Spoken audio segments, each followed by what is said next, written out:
Good afternoon. Welcome to this Business Spotlight interview. My name is Sanjeev Dodia from Action Coach, and this afternoon I'm delighted that we've got Dan Pastor from Swimway. How are you doing, Dan? No bad news. Thank you. Thanks for contacting me.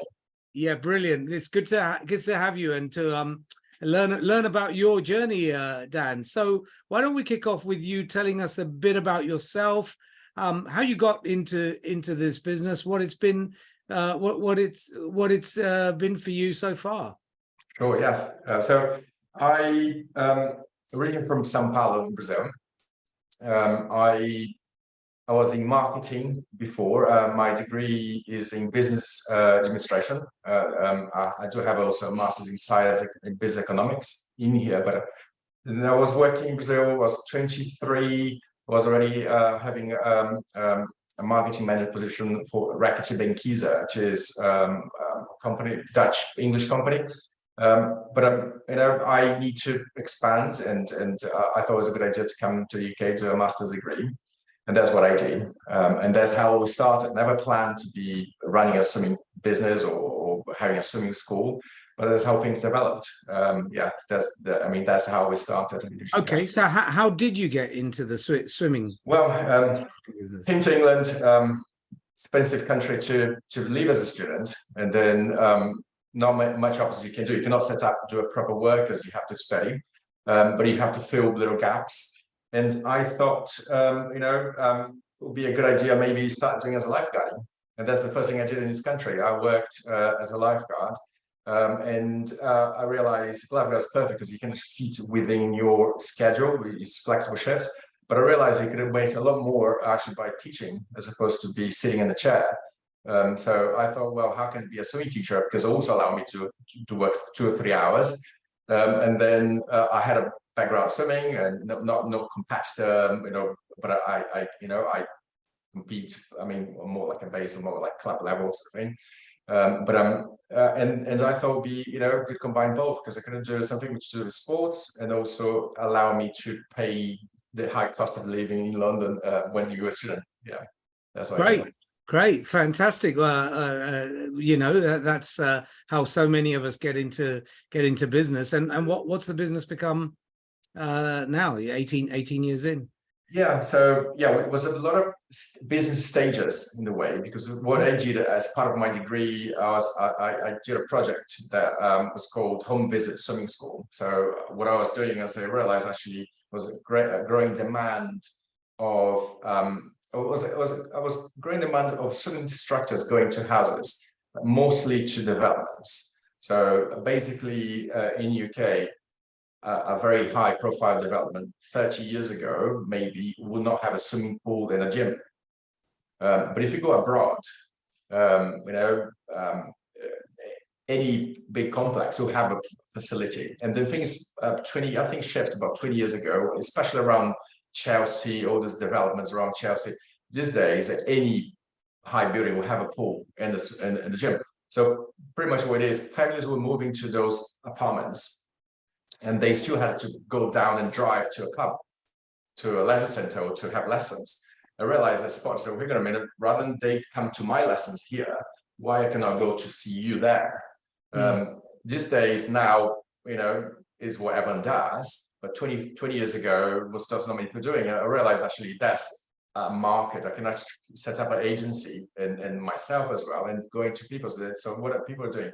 Rather than having to drive and get traffic, they go down the lift, have a lesson with the families, and they go up to the houses. So that's that. And 30 years ago that was not possible because there'd be no pools around, especially around London. But here now, every single big developer has a swimming pool. Right. So now you've got something like 40 instructors. And... Yeah. So of course, that was the first stage. And the second stage of the business were. Someone said, well, I went to a diving school, but it was in the house, in the swimming pool in the house. And I was teaching on those apartments. And of course, there's limitations because it's not my own operation. I have to, also, you can only teach residents. So the scope of growth is quite limited. So I realized actually, well, there are maybe pools around where people are not using anymore, or someone built a pool for your 6 years old and 4 years old. And then, when you blink your eye, they're already 17 and 14. And they're not using that anymore. And you have this massive cost on your backyard where and no one's actually using. So I realized actually, maybe rather than try to compete and find spaces and compete with really big organizations, David Lloyd's or Virgin Active, or even trying to find spaces in leisure centers, I realized, well, how can I actually find and expand the business and also add value to people's properties and add income for people that were actually having costs. So in 2009 was my very first pool that I realized that I'm not someone's, this person already she used to do diving lessons, but the diving school went bankrupt, and I realized, well, I can have our lessons instead. So I don't really like children, but well, let's try. And that's how things developed. At 14 years old, and we're still on that same pool. It is that's how we developed. I mean, the second business module, where I could actually neutralize, use spaces that are actually empty and they were there, not giving people's costs. And then there are families now, for the last 10 years, they actually rely on the income that we provide, right? And they can still use the pool. That's the beauty of it. It's not like the pool is not used. The pool is still used, and actually, swimming pools like to be used. They don't like to be empty all the time. It is important to move. And then on the last 2 years, last 3 years actually, we moved to a different level with the business module that we actually founded with investors and someone's partially funded from us as well directly. We built 2 swimming pools. Ah, okay. And that's the push I'm doing at the moment as well, because it gives also even a further freedom where I can actually now have full control of the times, the usage, the level, also the facilities I'm building. It's facilities that are actually made specifically for a more commercial type of lessons, as opposed to adapt for venues that I can find. So it just things progress, but of course I would not be able to have capability, when I started what I'm doing now. You have to build money, you have to build strength, you have to build credibility, things develop. Right. So you built your brand, you built your reputation. You now building the assets of business. Yeah. So exactly. So I mean, to give you one of those examples, one of the 2 pools I built the last, I think we opened that on September 2020. Just between the COVID, it was just a bit of a very difficult time. We were constructing building in the middle of COVID. There's a school in Richmond where they had an outdoor pool, and we used to supply the instructors for that school. So the school, every summer they open up the outdoor pool, and they had to do all the preparation, all the clean room equipment, cleaning, cutting the grass, and then the pool was dirty because after 9 months of closure, and they had to still pay Swimway to go and teach this kid. So I've worked with the school in a project, and that's quite interesting because now I'm talking to 2 different schools about the same module, where we said, well, what about if you make this pool indoors and make the enclosure, and then you can actually use the pool as a school in the mornings throughout the whole year, and we use for the afternoons and weekends. So Swimway with the school, we finance 50-50 this module, and then now rather than having costs for the school, as opposed, to provide lessons, as part of the package, Swimway provide the instructors for the school at that site. We are fully responsible for all aspects of the club room. So boilers, breakage was our side, anything to do with electric was our side, or anything goes. So the school not having to spend effort, so they are actually neutralizing an empty space. So schools are huge spaces that quite often after 4 o'clock are dead, and those spaces should bring potential, should bring revenue back to the school, should bring revenue back to private business like myself, but most of all, they should provide the community a service.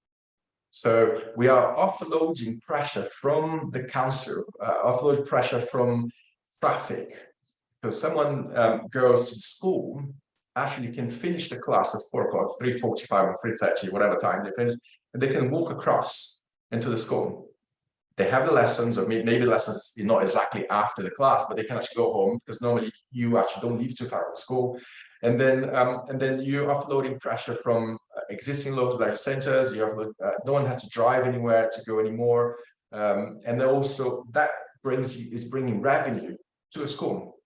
Sounds like Yeah, it sounds like a great solution. You know, I'm hearing that innovation and collaboration are kind of part of your DNA. Yeah, exactly. I think it's important to see those spaces and then try to work in combination with them, because of course business is all about you or me making money, revenue. You know, you need to give back. You give back to your employers as well. You give back to people who work in relationship, and then I think it is beneficial. Yeah, it makes it all sustainable, doesn't it, Dave? Exactly Yeah. that. It is a massive push for that, and so we pretty much neutralize. So the two other schools I'm talking at the moment have the same problem. I mean, right now, what they actually having to do is they pay a bus. And I'll talk about state schools. I'm not talking about the lecturers, private schools. But state schools, they are sometimes sitting in the gold mine. You know, it's a school in Fulham. I mean, I'm talking about Southwest. I'm sorry for the listeners here; they're not really familiar to London. But if they base in Southwest, any school based in Fulham, Parsons Green, Chelsea, Richmond, those are precious land. And those lands, I don't think it's neutralized. And then often schools now are having budget problems. You know, and I was talking to headmaster from a different school, you know, they are having to actually increase salaries and wages for the teachers. I mean, they actually, I completely support that, but I mean, the budget's coming from the school. Yeah. The local authority is not actually giving them more money to pay more than teachers. Sure. So it is a massive challenge for public organizations, and they can actually develop their spaces and make that in return to them, and therefore providing a better service, better talent teachers, better PAs and things like that. Yeah, makes so much sense. So Dan, what's your journey been like as an entrepreneur? What are the kind of challenges, if you were to highlight one or two that you faced and overcome? It'd be great to hear. I think policies is something important to change. So I'm talking about planning permissions, or I think I often say that I'm offloading pressure from the council to provide a public service, but they're not supporting it. But there's not a clear policy, a government policy to allow the developer. I mean, I'll talk about that. You know, you should be able to, in your house, if there's a right scope, maybe do cooking lessons. You know, you should be able to do in your house. I think you allow at some extent, maybe if you do one-to-one piano class, that's probably, if you want to do a little bit more than that, there's a great area. So I think policy the government should support, because it's on the advantage. At the moment, they're not. So it is. And I think that the other challenge is probably, I mean, by all means, Brexit. I mean, right now, Brexit is massive for not only to sustain the right clients, because the business model we are at the moment rely on a very healthy city, you know, in London, the healthy relationships and business going in the city. And if that's actually draining to go elsewhere, we lose the clients. And likewise, we also don't have the same talents, you know.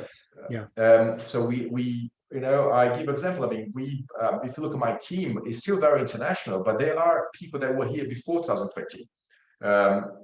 So it will be similar, you know. I mean, I like football, for instance. I mean, if you watch any football team, if you say, okay, from now on, Brexit applies for those guys, the team is not competitive anymore. Yeah, of course. So it is that's the main challenge. I mean, have that sort of the right policy of the government, and Brexit is probably that's the big challenge I have at the moment. Yes. Yeah, we saw that. We see that across so many sectors, the workforce challenge, right? And obviously, you also had COVID, which must have been. COVID was huge. Yeah, when you have to run a business and then suddenly it's a policy you cannot run the business. It's quite difficult. luckily, the business module managed to adapt because the contracts I had, and I had a conversation with all my partners, everyone has pools and relations, and luckily it was just one or two that actually had to pay rentals and pay everything else. I think everyone understood that, on those situations. So I managed to reduce enormously the operation costs of the business to survive in what is really required. So insurance, the few things we had to carry on paying.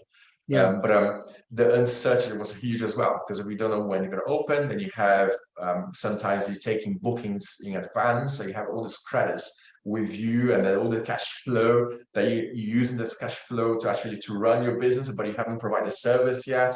So it is a difficult, was very difficult. Then said, if I knew it at the time that would be open up in 6 months, I could plan, but no one knew about it. No idea.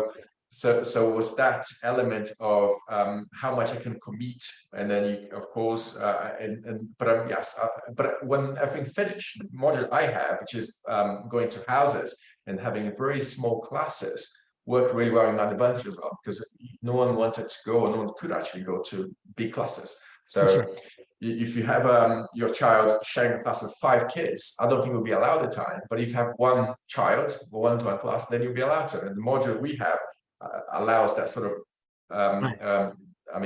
adaptation in a way.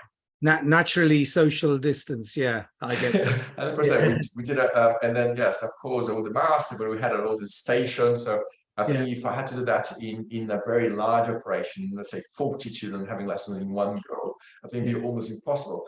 But if I had three kids having one go in the pool, is in the house. Yeah. So one there, one here, no one talks, no one sees each other, everyone changes on stations. The people have to change on stations, and they kind of they live in staggery, and someone else come and do disinfecting. So it's all that. It was horrible. But at least we're operating. Well, you survived and you're thriving, so which is great. I don't really miss that time, to be honest. Yeah. So Dan, what are the biggest lessons learned in your journey? So that's the I think the biggest lessons that we I think probably I can learn from it is probably I think never commit too early. Talk about financial projects and modules. Wait for the right time. Wait to secure. I think sometimes people rush into business and they try to create something very. They have a good idea, but they probably not ready to prepare, or they don't have the expertise. So I think wait until you that, and then when you do it, fully commit. Right. Because there's no point otherwise. If you're into something, do it and do it properly. Because one thing for entrepreneurs and anyone I know, you have to be fully committed. So it means that yes, you're gonna have to reply to WhatsApps at 10:30 in the evenings. Yes, more likely on your holidays to be committed. Maybe other people can do it differently, but I haven't really found a lot of people running business entrepreneurs that actually can relax and go on a 2 weeks holidays and they just don't work. It would take that's my 2 challenge. Wait for the right time.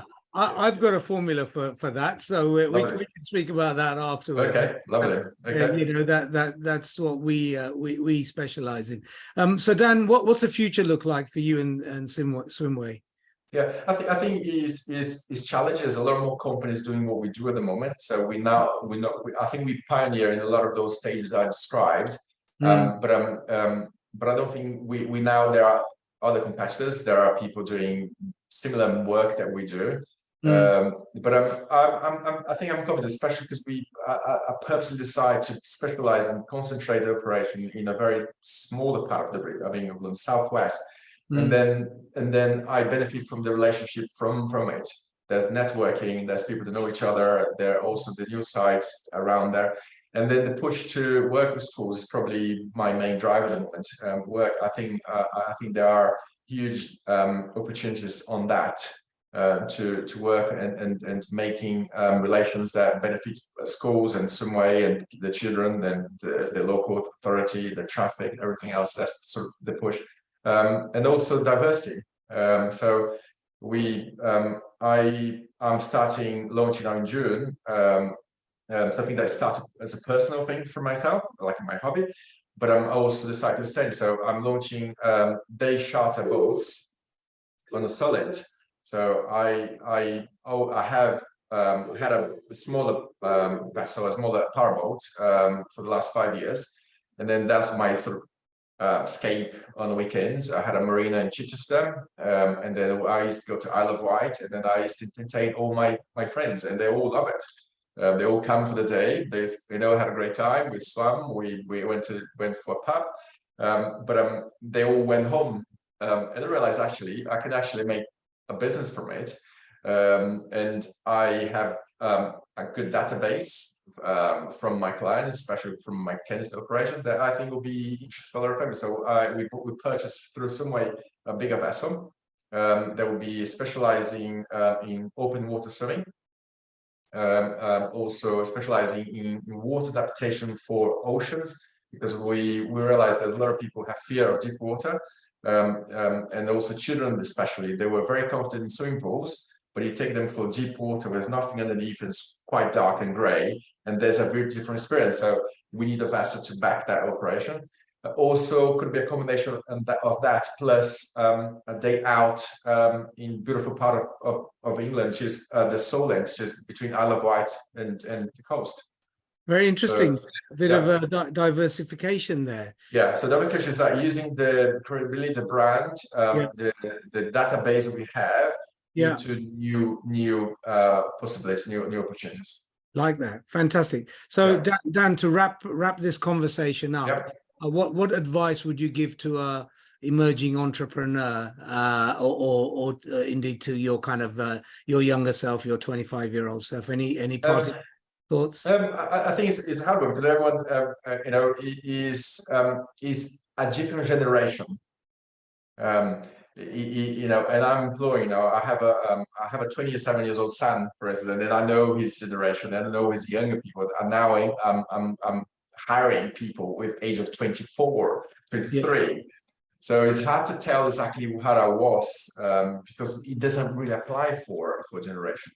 But I think regardless what age you are or generation you are at, you need to have some sort of discipline in a way. You cannot be successful, you cannot run a business if you don't have a schedule and work on that. So I think that's regardless how you feel you are, how special you are, or how intelligent you are. I think discipline.